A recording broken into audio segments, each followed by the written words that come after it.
Alex. It's great to be here. So we have been cultivating development staff through our experience with recent titles, and there were many members of staff, including Miyazaki and myself, who've wanted to make a new Armored Core game for a long time. So really, not making a new Armored Core was never really an option. It was a case of when rather than if. As to the game's direction and development, in around 2018, Miyazaki and some core members of the team began initial direction and forming the basic core concept of AC6. And after prototyping was complete, our director Yamamura took over on the project. However, as you know, we have several projects going on at the same time within the company, so we had to get an ideal allocation of resources. We had to get the right staff on board, which resulted in a slightly longer wait, but we're happy to finally bring a new Armored Core to our fans. This is a brand new story and has no direct link to previous titles. AC6 takes place in a future where interstellar travel is commonplace, not on Earth, but on a fictional planet in a distant star system called Rubicon 3. Rubicon is a devastated planet that was razed to ash in a great disaster caused by the outbreak of a mysterious new substance called coral. Activating cerebral coral control device. Which occurred half a century before the events of the game take place. At the outset of the game and the story, the player learns that coral, which was thought lost in this great disaster, has been rediscovered, and extraterrestrial corporate forces have begun an invasion race to acquire the rights to this mysterious and powerful new substance. So they are at conflict with the indigenous forces who are resisting their invasion on the planet Rubicon. And the player, as a lone independent mercenary and AC pilot, is thrust into this Rubicon war for coral. So although AC6 is a numbered title, the setting and story are completely new, and we believe it makes a great first entry into the series for newcomers and old fans alike. We're close to Rubicon. Wake the dog up. There are two things we'd like to convey to both newcomers and old hands to the series. Armored Core offers two unique game experiences. First is this dynamic, three-dimensional action that can only be achieved with mix. And the second is the ability to customize your own personal AC by combining multiple parts and decorating it to your liking with painting and decals and the like. So these player-assembled, player-controlled ACs are able to fly freely through the air and handle multiple weapons simultaneously and turn on a dime, dash in different directions at once.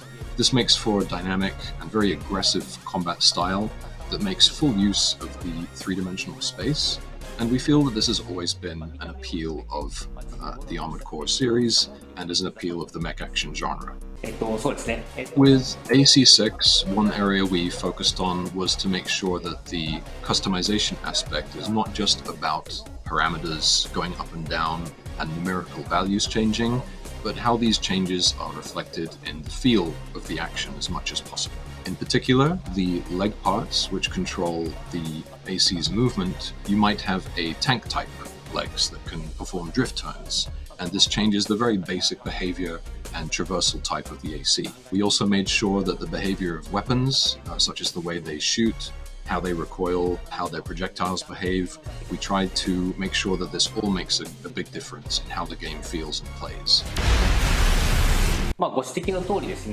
As you mentioned, Armored Core has always been a game with many parameters and is a game where you can enjoy the complexity and depth it offers, but we feel it's also a game where you can enjoy simply by assembling your AC without thinking too deeply about it, and adjust the appearance to your liking and simply get out there and pilot it and take it into combat. That said, in regard to new players, we've taken careful steps with the onboarding and level design in the early stages of the game, so that players can deepen their understanding step by step, little by little, and work their way into that fun of the more complex parts.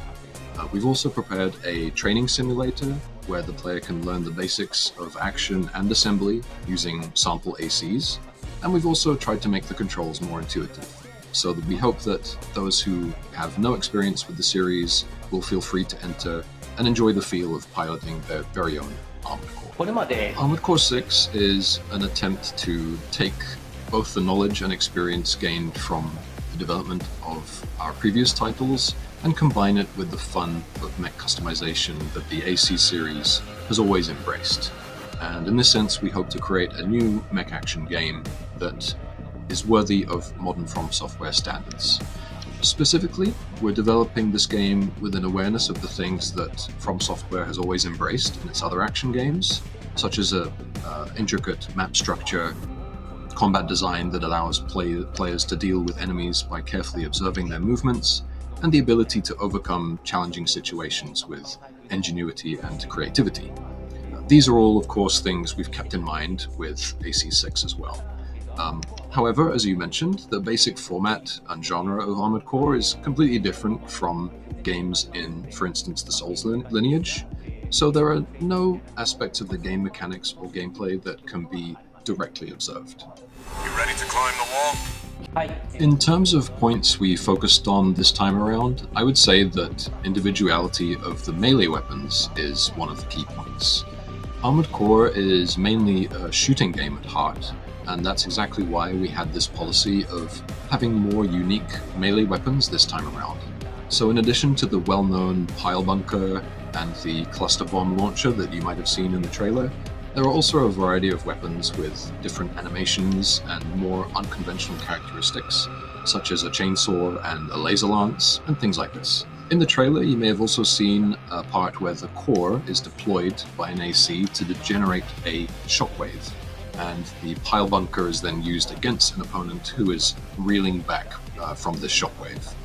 This kind of building combos with multiple weapons aspect is an appeal of AC6's unique assembly and combat, and we hope the players will enjoy using their creativity and asking themselves, what combination of weapons can I use to create my ideal combo attacks and secure victory? I'd like players to mostly look forward to something we touched on earlier, which is this using their ingenuity and creativity to create a combination of their own making, and a combination of the various parts and weapons at their disposal.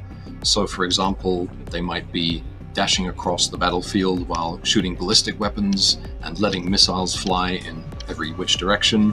These missiles will connect with their enemy, knock them off balance, and then they'll use their assault boost to dash in with a quick burst of speed and finish with a melee strike.